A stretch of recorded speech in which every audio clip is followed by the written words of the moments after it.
Hey, what's up, y'all? So this has been a very interesting day, special day, sad day. Um, so this is a post. I'm not sure if I'm gonna even actually uh, post it or put it up, but I wanted to take it. I wanted to make this post anyway, just in case. You know what I mean? So anyway, my mother-in-law passed yesterday at about 5:30, and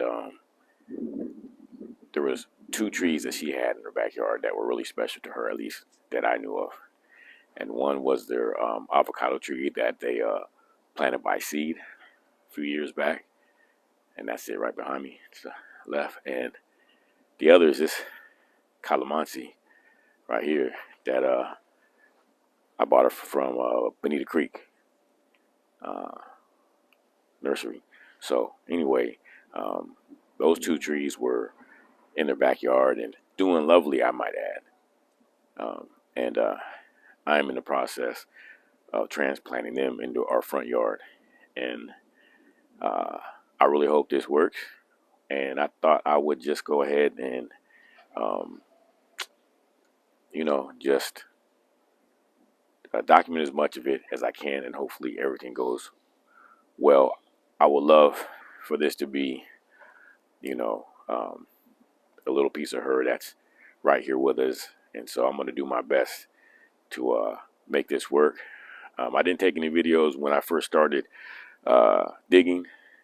Um, I just kind of felt like it was something that I wanted to do um, kind of privately, But the wife and the family did get some pictures of me. So um, that's pretty cool. But I'm going to go ahead and document the rest and really just hope for the best. And hope this turns into something really special that we can look back on and a moment that we can be proud of. So, all right, man, I'm going to give you a close look at the trees real quick, and then I'm going to get back to work. Okay, so this right here is the Calamansi.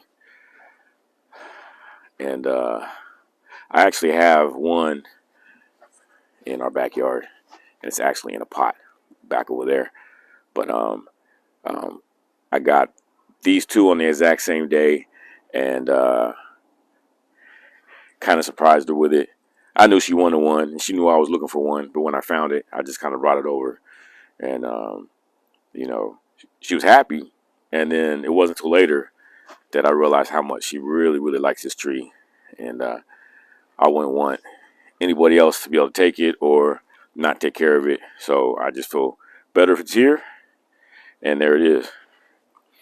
And then here we have the avocado tree. I think it's the Haas avocado that um,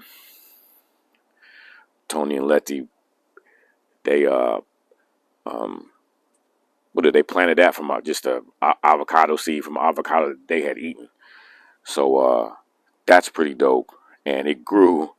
And I mean, this thing has been fruiting. Trust me when I tell you, this thing was fruiting, and it was better fruit than we were getting at the store. And it was coming in bunches. And and they and I said, this is straight from seed. So and they have another one that's about 3 times this size in the backyard that they did the same way.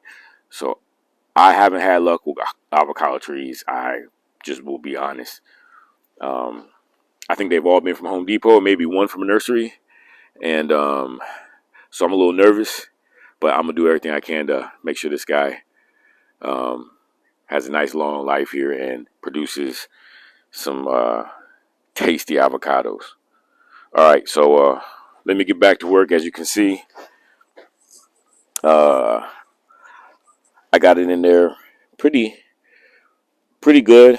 I got my moat. I'm actually doing kind of two moats. One that's going right around the initial root ball, and then one outer one that's going to kind of trap things in to give the roots some water to actually grow to, reach out to. And I'm doing the same thing over here.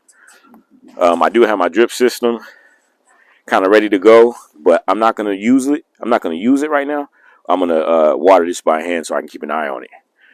And I'll probably be out here daily for the next couple weeks, watering by hand and checking the soil and making sure it's draining good and it's looking good and keeping an eye on those leaves to see if they tell me anything I need to know. All right, y'all. Wish me luck.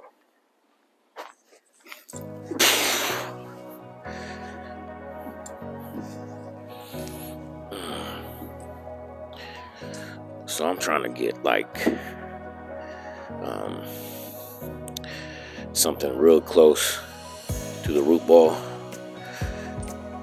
and then I'm packing that in kind of tight with my hands just to kind of make a little bit of a border or barrier.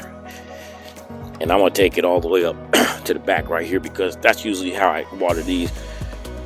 I usually water the back and let a lot of it, the water kind of fall down, so that way I feel like I'm getting a little bit of everything. So I'm gonna make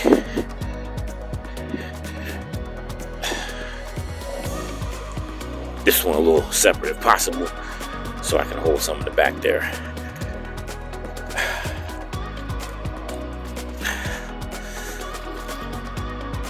And then I'm gonna try to get as much of it to get and stop down here.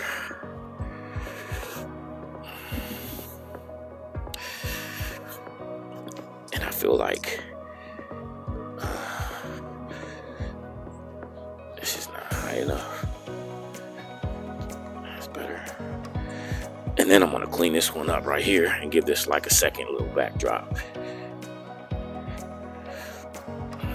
And like I said, I don't know if this is going to actually work the way I want it to, but the goal is to keep some water in close to the root ball, and then also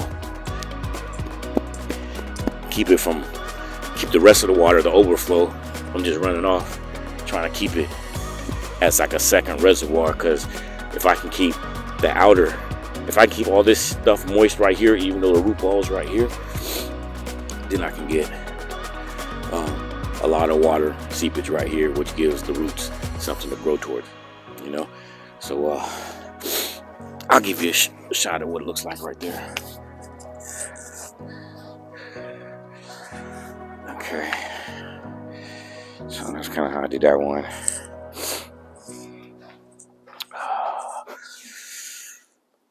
Yeah, you know, it looked better when I was down there. But here's the other one. So it's kind of the same idea. I mean, you get the picture. All right, so I actually don't have any mulch with me right now. Although I may make some. Well, nah, it's too much for pain. Usually when I suck these leaves up with my new little blower vacuum, it's Black & Decker, I can mulch those leaves up and make mulch out of them. But since it's getting late, I don't want to wait till it gets too cold. I'm going to water these real good, and then tomorrow morning I'm going to go get some mulch and mulch them up. So I want to show you this real quick, the purpose of this moat. So you can see this one up close as I put the water on the back. It kind of traps it, you see?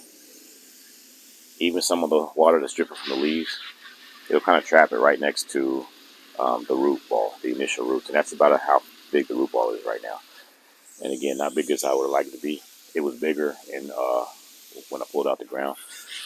But so when that water drains, it's draining straight down into the ground. You see, it's kind of, instead of running off, it's sitting right in there and it's draining right down to the ground. And then as that overflows, or the water gets more spread out, you'll notice that it starts to fill up this guy right here. See that water running in? Normally that would be water that would run off, but now we're going to keep that just about another 6 to 8 inches from the root ball than the initial water seepage. So we're just keeping the water close, and then not as close but still close right here. And you can see, there you go. Look at that. It's a great shot. See? And it's seeping on in there, and it's bringing nutrients with it. So same thing over here. This one's shaped a little different though, but same concept.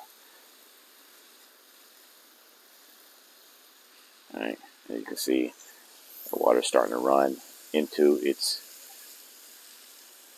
proper places, you know. So, and again, it's bringing nutrients with it, and it's going to also help when the time is right to fertilize. I'm not going to fertilize until I know. Oh, hey, babe, what's up? I put it on the clip inside the house. It's right by the refrigerator. All right. Um, so, what was I saying? Yeah. So anyway, oh yeah. So when it's time to fertilize, I'm not going to fertilize right now because I'm going to wait until I make sure these roots are established. And for me, how I know when the roots are kind of actually establishing is when I see new growth on the tree.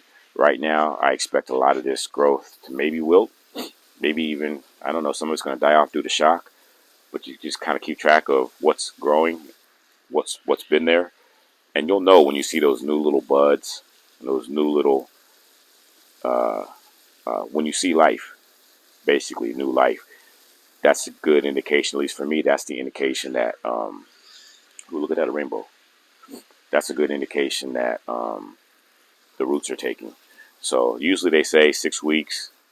I kind of go by both. I'll wait 6 weeks and then look for new growth. Then I'll start fertilizing. These plants could be upright and look great, and there's no new growth, but there's still like water and nutrients like inside them, I guess. So they can kind of look good for a while and not be also dying. So I look for that new growth to make sure that there's life there.